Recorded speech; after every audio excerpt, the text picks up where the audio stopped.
Twitter Traffic Raceway. Generating traffic using Twitter. I could start by telling you about Twitter and its 310 million users, but I'm not going to because I don't need to. On my very first day sitting in a university classroom studying online marketing, I remember my professor saying, "You need to understand, we are not digital marketing. We are marketing in a digital world. Everyone is on social media, and I don't need to tell you this because, well, everyone is on it.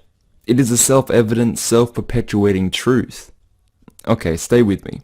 I aim to teach you how Twitter can generate traffic for your website.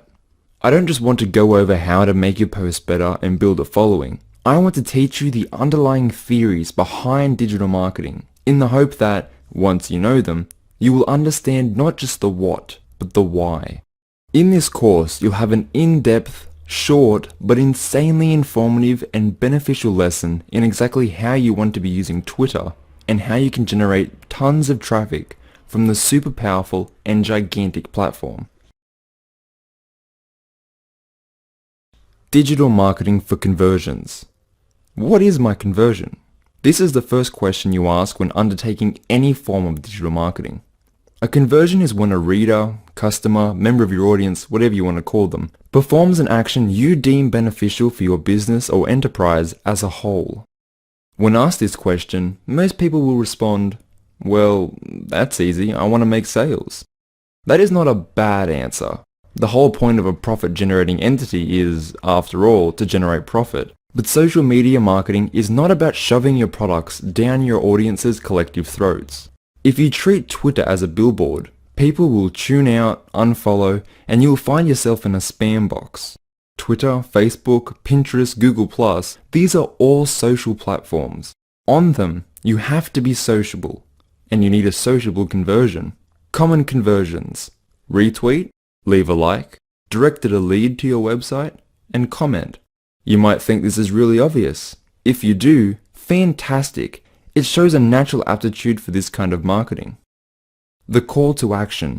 Now that you understand a bit about how you can use Facebook to market your brand or really anything, it's time to look at some of the most common Facebook posting mistakes that marketers make. So now you know what you want your audience to do. The next question is how to get them to do it.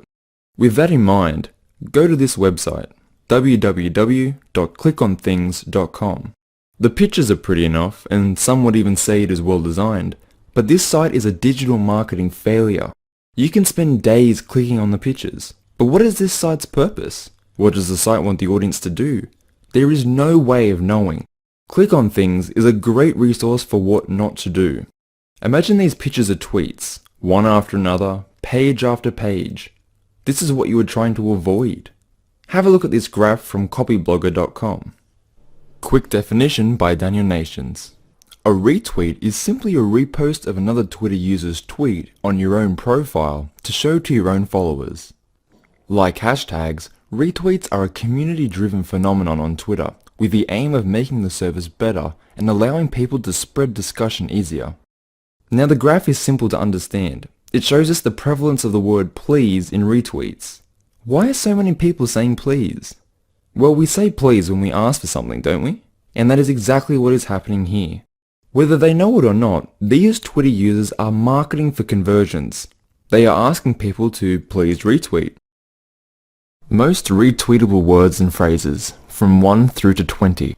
You, Twitter, please, retweet, post, blog, social, free, media, help, please retweet, great, social media, 10, follow, how to, top, blog post, check out, and new blog post. It is called a call to action, and you need to consider your call to action every tweet, upload, picture, or piece of content you intend for people to see. Your audience needs to be told what to do, unlike click on things. The good news is that Twitter has done most of the work for you. Your audience is within easy reach of buttons to comment, follow, and retweet your posts. You just have to ask. Your call to action can be anything as long as it aligns with a conversion. Questions, example, what do you think of our new winter line? Follow this person. Like this if you... comment if you, download my ebook, check out my site, follow me on Facebook, order your free product or trial.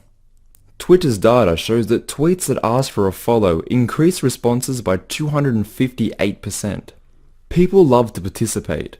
If you show them something they like and ask them to retweet it, chances are they will. Caitlyn's battle against cancer is likely to get thousands of retweets. This is a relatable post and, more importantly, there is a clear call to action.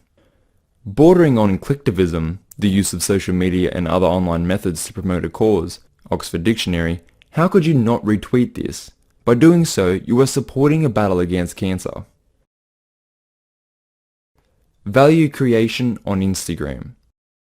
If you've ever read a book called Zen and the Art of Motorcycle Maintenance, the protagonist tries to define quality. It is impossible to put into words exactly what gives content value. In the book, Phaedrus realizes that although it can't be defined, we all have this intuitive understanding of what is and is not good quality. As a marketer, this really made a lot of sense. We normally use the word value instead of quality. You might not know exactly what every reader wants, but we all know what is good and what is bad, and what is good has value or quality. Your tweet is content, or a channel to content, and you need to create value in this content. How do you do that? Think about it like this. The audience needs to get something out of your post. Entertainment, humor, social or intellectual confirmation, the belief that your content can in some way improve their lives. Thinking about the value of every tweet you post is a step in the right direction. There is no right or wrong way to go about value creation. In online marketing, we aim to become an authority, and to do so, we give away content, example the tweets. People pay attention to an authority, and if you keep the content wheel turning, people will see value. Consider Caitlyn's battle against cancer. Conversion, retweet. Call to action, please retweet. Value, fighting cancer and cancer awareness. Tweet from Monica. Saying that other people's marriage is against your religion is like saying that I can't have cake and ice cream because you were on a diet. This tweet reaffirms the belief of millions of people. It is unique because of its wit. Stir these two ingredients together and you have a viral tweet. Many businesses will shy away from posting something like this because it is controversial. I recommend you tackle the controversial. Think about all the reasons why this tweet works, and don't forget we are marketing to humans. We are a flawed, backwards bunch, and you will do well to remember that. How to write a tweet. Twitter is all about engagement. As a platform, it allows you to send short messages very quickly. It is great for building credibility and drawing people to your main hub, a website, blog, or Facebook page. You want to keep your tweet short and sweet. It needs to intrigue a potential reader. That being said, it needs to remain relevant to the post, or you run the risk of coming off as a clickbait, a surefire way to damage your reputation. When writing content, it is common practice to spend almost as much time on your headlines as your content. The same mentality needs to be applied to your tweets, because the quality of your tweet is what will get people to read the article. You can include anything that grabs people's attention. A quote from your content.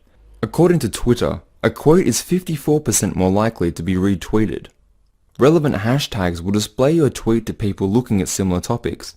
You should create a hashtag that aligns with your product. Tweeting pictures is a very effective strategy when done correctly. It's much easier to engage someone with a picture than it is with words alone. If you post a picture of your product or offer a clever bit of shareable content, you can attract more attention than you ever could with just words. The picture doesn't have to be related to your product. Here is a photo Intel shared on the 4th of July. 90 retweets in just 10 hours. I cannot overstate the importance of establishing a conversation. The best practice on a social platform is to be social. Have opinions and leave insightful comments. Get involved as much as you can. These are the activities that will build you a reputation and an audience. Help other people in your niche. This is often overlooked because aspiring marketers wrongly think of it as a competition. The internet is a massive pie. All you need is a small piece of the pie and you'll eat for life. Essentially, what I'm saying is that the benefits of engaging in a community with a larger audience than you would otherwise be advertising to far outweigh the drawbacks of extra competition. A word of caution. Etiquette and having a thick skin is vital to successful digital marketing. Staying out of the wrong conversations is just as important as getting involved in the right ones. People will talk down your achievements and hey, that's life. You need to ignore the hacks and the snakes who have nothing to add to the conversation but negativity and skepticism. These people will often work to your advantage and draw more people into the conversation. Tact is important. Remember when your mother told you that if you don't have anything nice to say, don't say anything? Never has that been more applicable than when marketing on social media. Twitter analytics. Let's assume that you have a few tweets out there, your Twitter is all set up, and you are trying to draw content. The next step is to track what works and what doesn't. You really need to be able to follow the user's journey and interactions within your marketing efforts. Twitter has a fantastic tool for monitoring this. There are built-in analytics that will tell you exactly how an audience is interacting with your account. Learn everything there is to know about Twitter analytics. Turn your analytics on and pay attention to what works and what doesn't. If you don't know about A/B testing, the basic principle is that you post a piece of content twice with a slight difference and see which performs better. It is normally used for apps and web pages, but there is no reason it can't be applied to two similar tweets. It took me a while to really wrap my head around the importance of a data-based approach to digital marketing. I think the biggest breakthrough I made in this regard, or should I say the biggest mistake I was making, is perfectly represented in this nifty little infographic. The time of day had an effect on the responses I saw for my tweets. You should study this and align your posts with your targeted market. I mean, it makes perfect sense, but it's just something I never thought of until analytics made blatantly obvious. This is where online marketing really gets a little bit amazing. All that data and how if you study it with a bit of skill, you can get the behavior of millions of different people down to a science. Closing words. In closing, I hope you learned something useful towards marketing on Twitter, because that is the real secret to marketing. The only way to stay ahead in the industry is to know more than the next guy. If you want more visitors for your website or more sales, the only way to get them is with hard work. Nothing worth having ever came easy. It's an unfortunate truth. The silver lining is that most people aren't willing to put in the work. If you work as hard as it takes, the internet is a truly rewarding place to do business. Knowing how to generate traffic using Twitter is just one of the skills you will need. Taking everything you've learned today into consideration, you should now have a much broader knowledge of the Twitter platform. Your next step will be to venture out and find some of the big players with tons of interactions that are in your niche or market. Take the time to monitor their activity and take notes around what they do that causes the most buzz. Afterwards, you can begin formulating your game plan and marketing strategy for Twitter and your own business or brand. As a point, always try to monitor your progress and analytics, which Twitter now provides within the dashboard to help you out. Lastly, thank you so much for taking the time to go through this course. I wish you the best of luck on Twitter.